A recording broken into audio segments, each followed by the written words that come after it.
Welcome back to our press preview. Welcome back, of course, to Duncan and Jenny as we take a look at the front pages.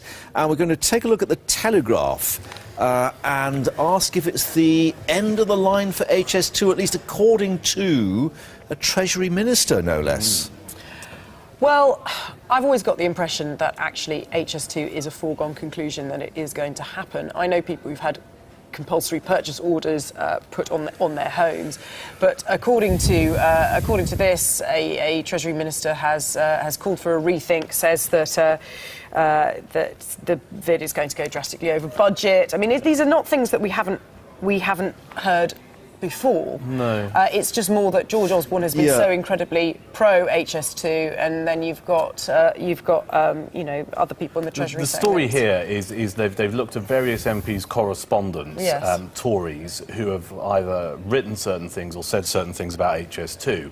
Where this is interesting is Andrea Leadsom, who's now in the Treasury as a result of the recent reshuffle, in the past has been quite vocal. So they're making the connection going, aha. This is actually quite an important point. We should point out she's not making these comments as the Treasury Minister. No, this is stuff she said This was before. as an MP before, and as it indicates here, first published on a constituency website before she became Economic Secretary of the Treasury, remained there until last night when the site appeared to be temporarily unavailable. Who would have thought it? Yeah. So, but I mean, again, it points out Michael Fabricant sacked as Conservative Party Vice Chairman for opposing HS2, so, you know... I mean, you have a lot of Conservative MPs, and if you look at the route of HS2, it goes right through their constituency, it butchers the Chilterns, you can argue. I'm going to be honest with you, I flip-flop on this, because whilst I think £50 billion is a tremendous stack of cash, and can we afford it, I also think sometimes you've got to have an eye on the future and think our rail network at the moment, I mean, we've tried travelling at the weekends, it's a nightmare getting around anywhere in Britain on the rail network,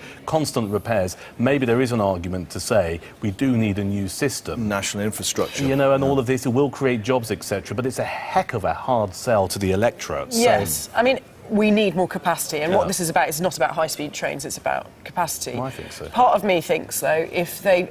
Yes, and maybe this is you know, looking more towards the immediate future. If they just put free Wi-Fi on all of the trains at the moment, then nobody would really care about how fast it took to get anywhere. They would be able to actually work on the train.